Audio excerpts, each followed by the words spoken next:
Bonjour à tous, je suis Marie-Alice Lincoln d'Archistorm et je suis ravie de vous accueillir aujourd'hui pour un nouveau rendez-vous Zoom sur consacré au métal patiné en compagnie d'Estelle Matsac et Romuald Flory, fondateurs de la marque Studio Pluriel, et Pierre Oscaris, responsable commercial de Studio Pluriel.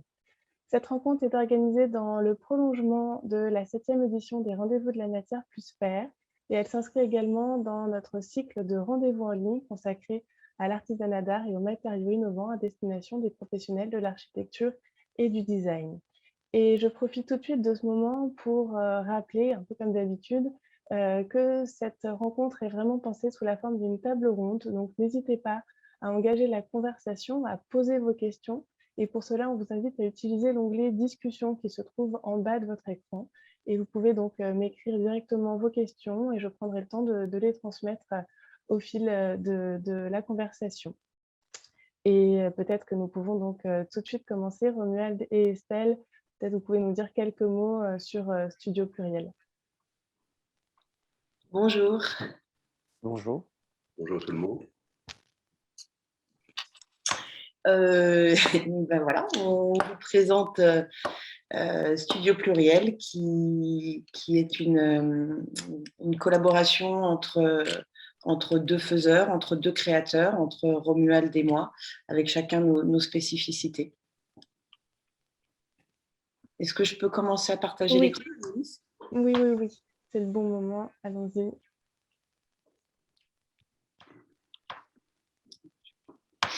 Super, on voit bien. Donc, alors effectivement, peut-être pour entrer dans le vif du sujet, une question sur la matière, les matières premières que vous utilisez, quelles sont-elles, d'où proviennent-elles?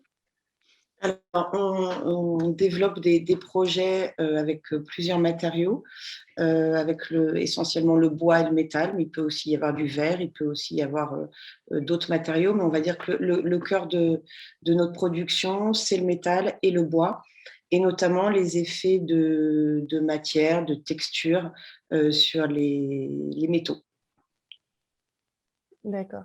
Et comment vous les travaillez? Quels gestes, quels outils, voilà, quelles sont les étapes, si on peut dire, pour obtenir les effets, les couleurs et finalement les formes aussi variées qu'on verra un peu plus tard peut-être? Alors, moi, je travaille la patine au chalumeau, que ce soit sur acier, sur cuivre et sur laiton. Et puis, comme on a un goût pour l'expérimentation, pour la découverte, on cherche également des textures gravées, des textures sur lesquelles on va travailler de la feuille de cuivre, de la feuille d'argent, pour obtenir un plus large panel de finition.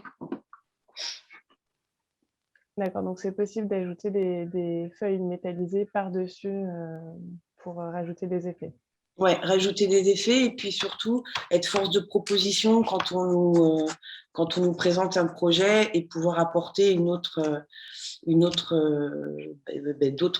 possibles en fait. Voilà, en travaillant, on voit ici un petit peu les outils qu'on utilise. Donc, c'est vrai que le feu, le chalumeau, il est vraiment au cœur des textures qu'on développe. Et alors justement, là on voit une photo où vous êtes tous les deux. Comment vous collaborez finalement ensemble par rapport à ces techniques aussi? Comment se passe votre travail autour de cette marque Studio Pluriel? Je vais prendre un petit peu la parole. En fait, ça se divise un peu en deux parties. Il y a vraiment le travail d'Estelle qui est autour de la mise en valeur de la matière, et moi qui suis un petit peu plus sur la mise en forme. Ça n'empêche que tout au long du développement d'un projet ou d'une réflexion autour d'une création, c'est un véritable discours, un véritable échange entre nous deux. Donc, il n'y a pas vraiment, mis à part les savoir-faire, c'est vraiment un travail de collaboration à tout point de vue. Après, c'est vrai que chacun de nous va prendre la main sur ce qui lui est propre. Et pour autant, quand on est dans l'échange, on s'enrichit l'un et l'autre de ce qu'on met sur la table respectivement, en fait. Et ça semble être le bel exemple d'une collaboration fructueuse. Justement, quand vous dites finalement que chacun a aussi son domaine, comment en êtes-vous arrivé chacun à développer ce rapport à la matière et à créer aussi donc, cette collaboration? Là, on voit bien comment ça se passe au niveau de nos échanges et toutes les réflexions qu'on peut mener en amont, en fait. On est dans un échange en fait continu, que ce soit au début du projet, au milieu du projet et à la fin. Regarde. Pardon, je suis allée un peu vite. Après, nos parcours respectifs qui sont très divers permettent justement cet échange et cette réflexion tout au long d'un projet, une réflexion, soit de faire, tout simplement parce qu'on a certaines demandes qui sont vraiment un dessin qui a été fourni et donc on fait une production de ce dessin. Ou alors, on peut le faire évoluer en discutant justement avec la demande du client. Et justement, alors sur ces questions-là, quelles sont sur un projet vos sources d'inspiration? Comment vous l'élaborez ensemble et voilà, sur ce qui peut en tout cas être une inspiration pour vos projets? Déjà, si je peux me permettre, en amont, au-delà ce que chacun des deux a cultivé, il y a déjà l'approche du prescripteur, de l'architecte, qui a déjà sa sensibilité. Déjà, il faut comprendre ce qu'il a envie de mettre en scène pour ses clients. Et à partir de là, il y a une écoute et il y a le souhait d'y amener du vôtre, de chacun. Oui, puis de faire des propositions aussi. Aussi bien tout en respectant le cahier des charges de l'architecte, être en mesure aussi de pouvoir lui proposer, s'il le désire, des options, des solutions, des réponses techniques qui parfois, sur le papier, on n'en a pas forcément conscience. Et c'est un petit peu l'assemblage des deux, chacun des deux, ça fait 15-20 ans qu'ils travaillent chacun respectivement leur matière. Et justement, cette association leur permet de pouvoir avoir un propos plus global, une approche plus globale de tout ce qui est demandé. Et ça leur permet justement de mélanger leurs différentes sensibilités, que ce soit les lignes tendues pour Romuald ou justement la calligraphie pour Estelle. Voilà, c'est un mélange des deux, mais c'est aussi une écoute. Avant tout, c'est une écoute et une réponse. Une réponse adaptée aussi. Voilà, c'est vrai que nous, on est très inspirés par le végétal, par la calligraphie. On peut avoir une appétence pour des lignes beaucoup plus tendues, pour quelque chose qui a trait au clair-obscur. Et pour autant, on est aussi en mesure de s'adapter à une demande qui serait différente. D'accord. Et on voit bien effectivement votre univers avec ces illustrations. Peut-être une question un peu plus aussi sur la technique et à l'expérimentation que vous pouvez faire dans votre collaboration. Est-ce que vous avez des recherches un peu particulières? Est-ce que vous développez votre activité dans un certain sens sur certains sujets? En fait, on est toujours un petit peu en recherche, on est toujours en expérimentation. Moi, je sais que de mon côté, par rapport au travail de Patine, très régulièrement, je suis en phase d'échantillonnage pour chercher des nouvelles couleurs, des nouvelles textures, des nouvelles manières de faire aussi.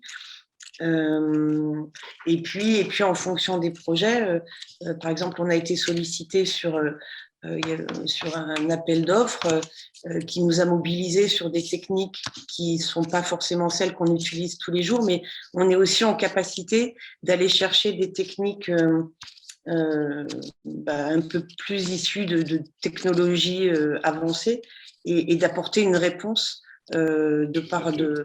Comment plus adapté à la demande spécifique, justement.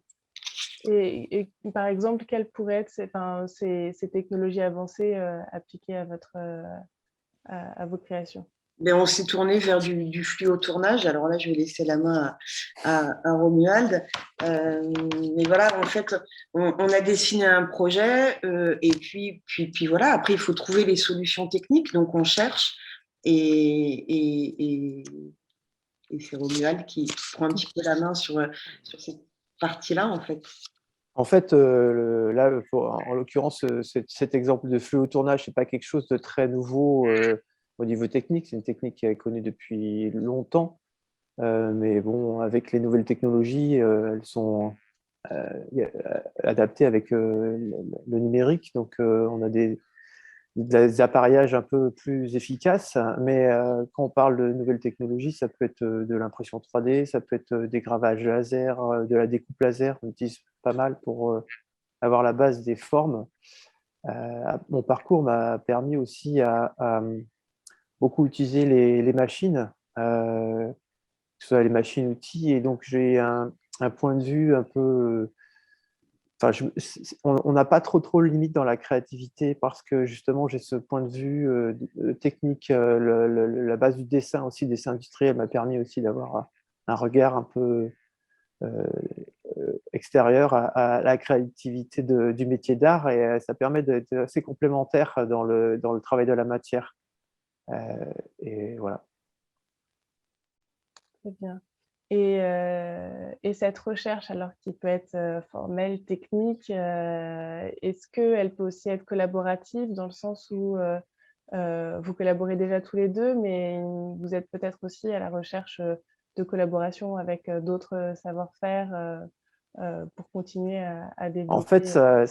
pardon, ça va un peu plus loin que cela, c'est que on a du mal à se limiter à juste notre univers. On adore explorer, s'aventurer sur différents domaines, mais il y a des moments où on n'a pas la compétence. Et donc, du coup, on a un réseau d'amis artisans pour lequel on va chercher les compétences, on les sollicite, et du coup, ça les stimule aussi de par nos demandes. Et donc, on a des forces de proposition aussi grâce à leur savoir-faire.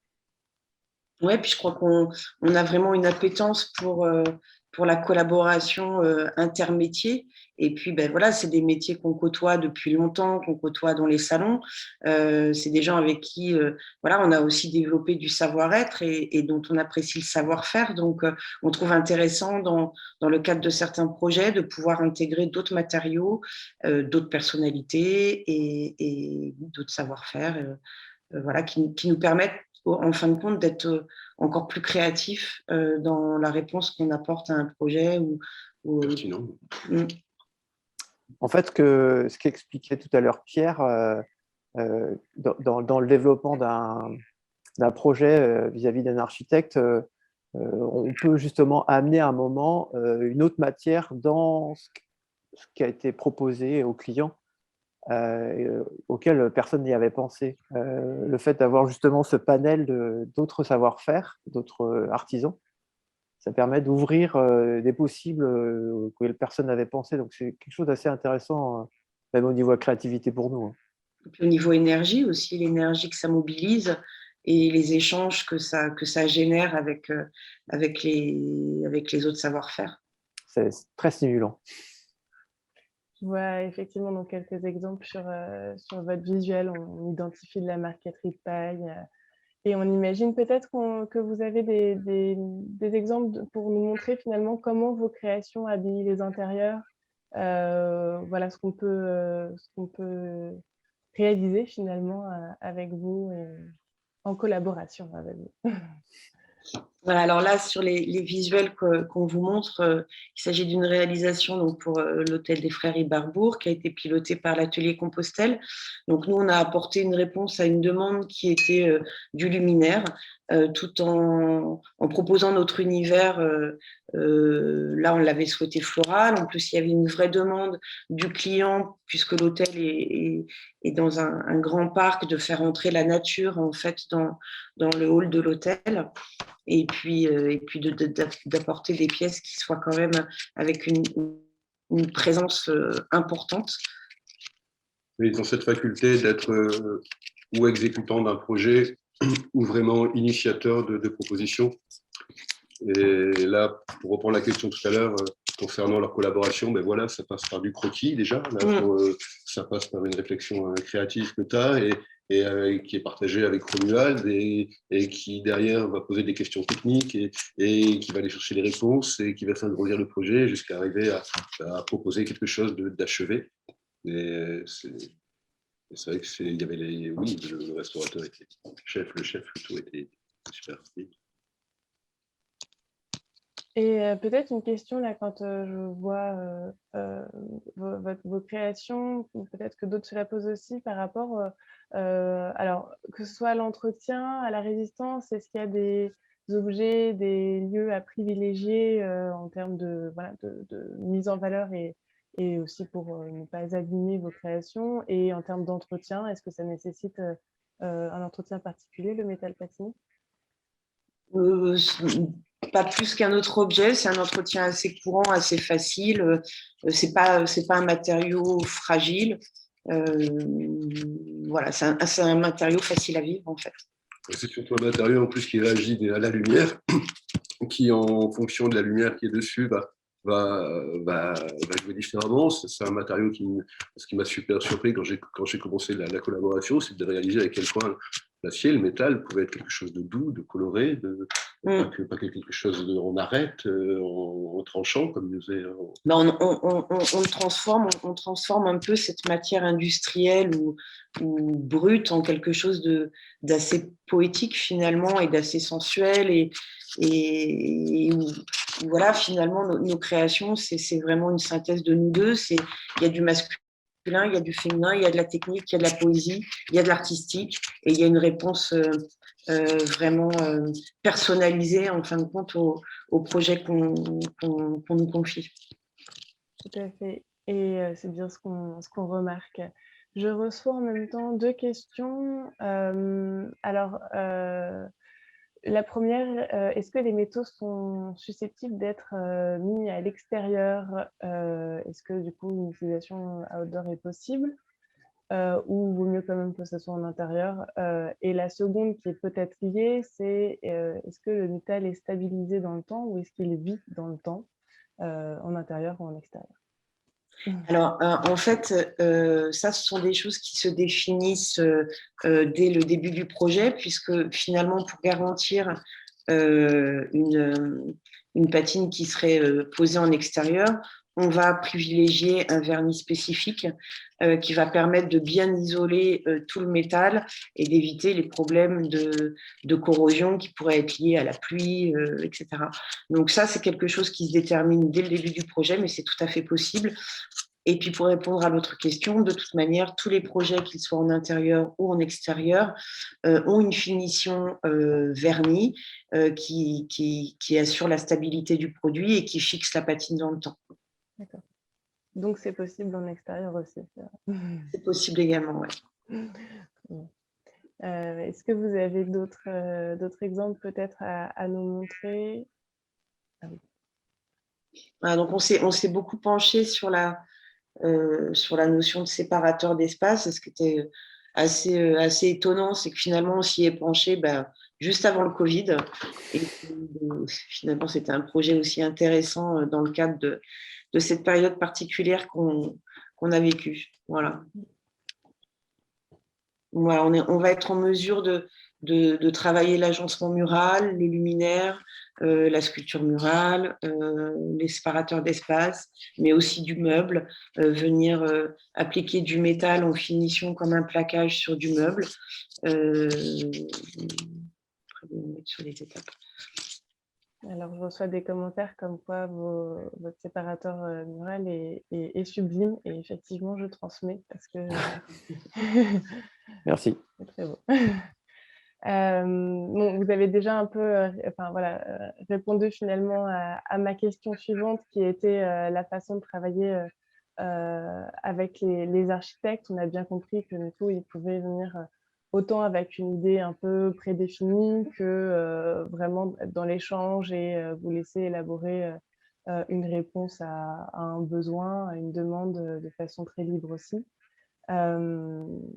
Et les services que vous proposez sont donc assez globaux autour d'un projet, si j'ai bien compris. C'est global. Voilà, donc là, on a préparé cette planche pour montrer que, voilà, autour d'un projet, en fait, ça démarre évidemment avec des rendez-vous et des échanges, mais ensuite, il y a une phase croquis, il y a une phase création de motifs, comme on peut le voir ici en bas, qui était la base de la découpe de l'applique qu'on voit juste ici.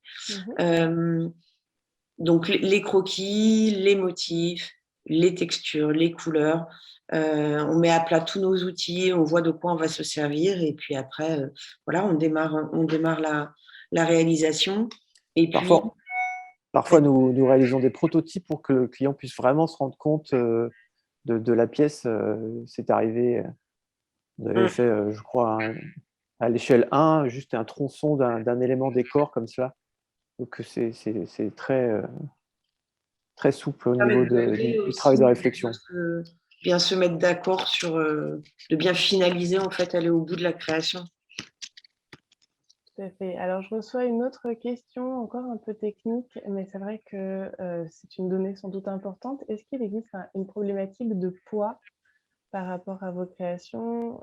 Si c'est posé, alors là, l'exemple, c'est sur un parquet ancien, mais moi, j'imagine accroché au mur. Enfin, effectivement, c'est une donnée à prendre en compte, j'imagine. Là, en fait, ça va dépendre de plein de données techniques. Ça va dépendre du lieu, ça va dépendre des sols, des murs. Ça, là, c'est difficile de répondre comme ça de façon brute parce que les épaisseurs de matière vont définir le poids de la pièce. Ça dépend du format de la pièce, ça dépend de beaucoup de paramètres. Et puis ensuite, comment la charge se répartit sur un format également. D'accord. Donc finalement, c'est une donnée à prendre en compte au départ, mais qui n'est pas rédhibitoire non plus et que vous êtes en mesure d'élaborer une réponse adaptée au poids que peut supporter le support. Exactement. Une question aussi, peut-être, alors un peu plus technique aussi, parce qu'on suppose aussi que dans vos échanges avec les architectes, alors il y a une question du budget dont on n'a pas encore parlé, mais par rapport au métal, alors on suppose que les tarifs vont varier selon l'approvisionnement et selon voilà, ces matières premières. Comment vous déterminez finalement le budget d'un projet et comment vous travaillez avec les architectes par rapport à ce sujet précisément? Ça dépend du projet de base, ça dépend du possible, des marges de manœuvre que le prescripteur a. Et à partir de là, on a toute une multitude de possibles. En fonction effectivement du coût de la matière première, Estelle va avoir la possibilité de préférer travailler sur de l'acier plutôt que sur du laiton. Chacun, par exemple, de ces matériaux réagit différemment et offre quelque chose de différent. Oui, le coût de la matière première est important et après, c'est tout dans le process de fabrication, ce qu'elle y rajoute. Donc, c'est tout l'intérêt de l'écoute, comme je disais tout à l'heure, qui permet de se connaître, de voir le rendu final qu'il y a pour arriver que la personne veut, pour arriver à optimiser son process de fabrication, aussi bien en temps que de travail qu'en matériaux utilisés. Et puis, le panel de matériaux que finalement on travaille en termes d'acier nous offre la possibilité aussi de nous adapter à des budgets quand ils sont définis par le client. Oui, parce qu'il y a des moments où ça peut être un particulier qui appelle Estelle ou qui appelle Romuald, ils ont envie de se faire plaisir, ils n'ont pas un budget de fou et ils arrivent toujours avec beaucoup de prudence et ils ont très peur. Et puis bon, on commence à parler et puis ils réalisent que non, c'est dans leurs moyens. Donc ouais, il y a un panel, c'est ça qui est bien, c'est qu'on peut être dans quelque chose de très on peut travailler le laiton et avoir un produit qui va être plus... Oui, peut-être un peu plus haut de gamme, mais pour autant, on arrive vraiment lors de nos échanges avec les clients, avec les prescripteurs, on arrive quand même à cadrer un budget et puis à proposer quelque chose qui soit adapté à ce budget, en fait. Oui, je comprends. Finalement, il y a, comme les possibilités sont diverses, ça permet d'adapter en fait chaque proposition en fonction. Exactement. Voilà. Très bien. Peut-être que pour conclure, vous pouvez nous parler de vos derniers projets en cours et peut-être aussi, alors une question que je reçois, mais on peut peut-être un peu élargir, sur les différentes prochaines possibilités pour vous rencontrer, que ce soit lors des prochains salons ou éventuellement à vos ateliers respectifs. Alors, les projets en cours, on a 2 projets résidentiels en cours de réalisation et un autre encore en cours de réflexion. On est également sollicité pour un projet de restaurant. Et puis, on commence déjà à plancher, et là, je vais rejoindre un petit peu la deuxième question. On commence à travailler sur les pièces qu'on présentera dans le cadre de Révélation, qui normalement se tient au mois de juin au Grand Palais éphémère. Donc, voilà un petit peu les axes de travail sur lesquels on est, et puis toujours des recherches en cours, des échanges de croquis, des échanges voilà, autour de nouvelles textures. Une vidéo aussi à venir qui va présenter un peu plus le studio pluriel. Et tu oublies aussi le rendez-vous de la matière En octobre en fin prochain. d'année et bien sûr des rendez-vous potentiels dans les agences de chacun et en région parisienne assez régulièrement. Oui, vous vous déplacez donc. C'est vrai que depuis que Pierre a pris un petit peu en charge notre développement commercial, on monte quasiment tous les mois sur Paris. Pierre, il est là pour faire le lien en fait avec les architectes, pour prendre en charge leurs demandes, pour aussi nous libérer du temps, nous d'atelier, et faciliter les échanges. Voilà. Oui, c'est ça, c'est faciliter les échanges, comme tu le dis, c'est vous laisser aussi du temps, parce que tout ce temps de prospection, d'appel, de rencontre, ça prend beaucoup de temps, ça coûte beaucoup aux artisans qui aujourd'hui ont la nécessité et l'envie de grandir avec la matière avec laquelle ils travaillent. Donc oui, on monte à peu près tous les mois, c'est toujours à chaque fois génial, parce qu'on rencontre plein de gens, on découvre des univers, et puis on voit, ça match, c'est génial. Si ça ne matche pas, c'est pas grave, on continue. Non, on va espérer que ça matche. C'est un peu ça, c'est de faciliter les choses. C'est-à-dire que tout à l'heure, Romuald disait qu'on avait de savoir-faire qui était possible, que celui de Romuald et d'Estelle. C'est qu'ils aient un interlocuteur, et que les artisans puissent se reposer sur moi pour mettre en avant les problèmes techniques qu'ils peuvent avoir ou les propositions qu'ils peuvent faire, et en permettant à l'architecte de ne pas avoir sur un projet, il va y avoir 10 artisans, par exemple, d'avoir 10 artisans en ligne. C'est un gain de temps pour lui, c'est un gain de temps pour eux, et c'est excitant pour moi, donc tout le monde est content. Eh bien, en effet, je pense que de toute façon, je partagerai vos contacts coordonnés, comme ça, tous nos architectes auditeurs aujourd'hui pourront, s'ils le souhaitent, reprendre contact avec vous et continuer à vous poser des questions. Voilà, ces rencontres sont aussi faites pour ça, surtout faites pour ça, donc n'hésitez pas. Et on pourra, oui, vous envoyer, je revois encore les petites questions, donc on reçoit des remerciements. Vous envoyez également la présentation si vous le souhaitez. J'espère donc que cette rencontre vous a plu et inspiré. Je vous remercie tous, Estelle, Pierre et Romuald également pour votre présentation. C'est avec plaisir, merci à vous. Merci beaucoup, très bonne journée. Très bonne journée. Merci, au revoir. Au revoir.